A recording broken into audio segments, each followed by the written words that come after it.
आज की जिन्ना में अब बात राम मंदिर से जुड़े चढ़ावा चोरी विवाद की, जिस मामले में आज सुप्रीम कोर्ट में अहम सुनवाई हुई है।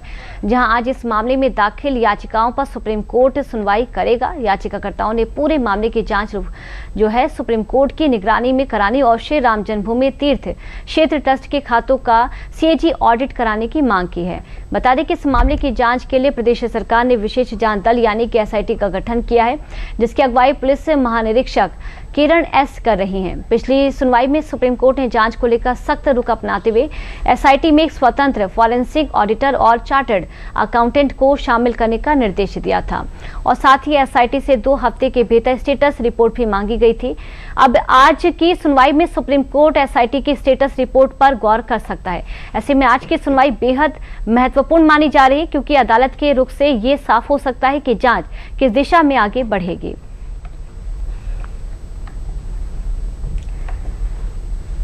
यानी राम मंदिर से जुड़े चढ़ावा चोरी के आरोपों पर आज सुप्रीम कोर्ट में होने वाली सुनवाई पर सबकी निगाहें टिकी हुई हैं। याचिकाकर्ताओं ने जहां कोर्ट की निगरानी में जांच और सीएजी ऑडिट की मांग की है, वहीं यूपी सरकार की एसआईटी पहले से इस पूरे मामले की जांच कर रही है। ऐसे में आज अदालत के सामने सबसे बड़ा सवाल यही होगा कि जांच की मौजूदा प्रक्रिया को आगे कैसे बढ़ाया जाए। याचिकाओं में क्या क्या मुख्य मांग की गई है वो आपको बता रहे हैं। पूरे मामले की निष्पक्ष जांच की जो मांग है वो की गई है। सुप्रीम कोर्ट की निगरानी में जांच कराने की जो मांग है वो इसमें की गई है। इसके अलावा आपको ये भी जानकारी दे दें कि श्री राम जन्मभूमि तीर्थ क्षेत्र ट्रस्ट के वित्तीय खातों का सीएजी ऑडिट कराने की जो मांग है वो भी देखने को मिले, ताकि इससे और भी जो पारदर्शिता है वो देखने को मिले। दान की रकम में कथित अनियमितताओं की जांच की मांग भी इसमें देखने को मिल रही है। आपको जानकारी दे दी कि चढ़ावे और दान से जुड़े वित्तीय लेन देन की गहन जांच की मांग भी इन याचिकाओं में की गई है और इन तमाम याचिकाओं को लेकर ही आज सुप्रीम कोर्ट में सुप्रीम सुनवाई होगी। एसआईटी जांच में क्या कुछ हुआ है वो आपको बता रहे। इसको लेकर यूपी सरकार ने विशेष जांच दल का जो गठन है वो भी किया है। आपको जानकारी दे दें कि आईजीपी किरण एस की अगुवाई में 4 सदस्यीय जो टीम है उसका गठन किया गया। मामले को लेकर जांच की गई और श्री राम जन्मभूमि भी वहां पर पहुंचे। सुप्रीम कोर्ट ने जांच में पारदर्शिता पर जोर दिया है, ताकि वित्तीय जो लेन देन है, जो चढ़ावा चोरी है, इसमें और भी जो पारदर्शिता है वो देखने को मिले। स्वतंत्र फॉरेंसिक ऑडिटर को शामिल करने का निर्देश भी इसमें दिया गया। आपको ये भी जानकारी दे दें कि 2 हफ्ते में स्टेटस रिपोर्ट दाखिल करने को भी इसमें एसआईटी को लेकर और राज्य सरकार को लेकर कहा गया था और आज अदालत एसआईटी की रिपोर्ट पर विचार भी कर सकती है कि क्या कुछ इस रिपोर्ट में कहा गया, उसको लेकर अदालत अब क्या सुनवाई करेगा, क्या कुछ फैसला लेगा, ये देखने वाली बात होगी। इसी खबर पर ज्यादा जानकारी के साथ विजय उपाध्याय हमारे साथ वरिष्ठ पत्रकार हैं, जुड़ चुके हैं, जो कि जानकारी देंगे। विजय, किस तरह से आप देख रहे हैं, क्या कुछ होने वाला है आज सुप्रीम सुनवाई में? है तो इस रिपोर्ट के आधार पर सुप्रीम कोर्ट अपनी बात आगे शुरू करेगा।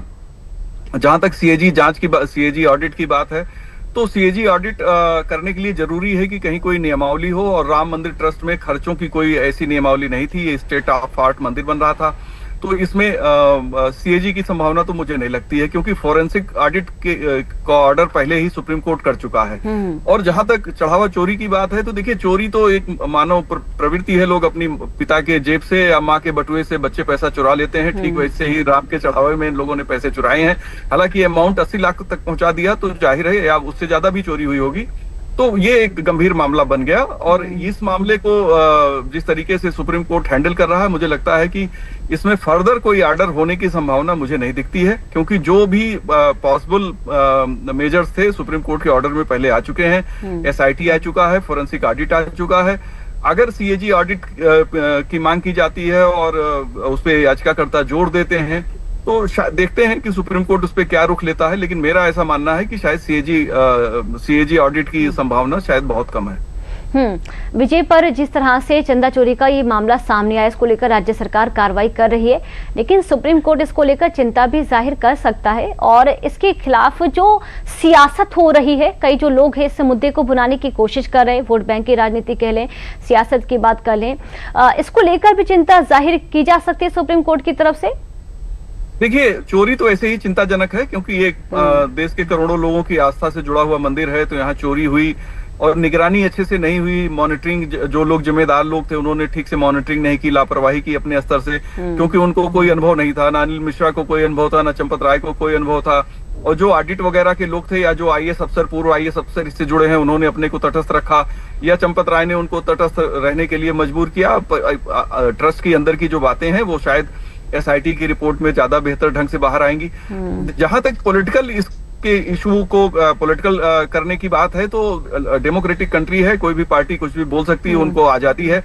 और मुझे लगता है कि सुप्रीम कोर्ट इस पे कोई चिंता नहीं जारी करेगा। लोग कितना भी राजनीति करें, पार्लियामेंट के बाहर दान पात्र रख के साधु की वेशभूषा में बैठ के कुछ भी करें, तो सुप्रीम कोर्ट उस पर कुछ नहीं कर सकता है।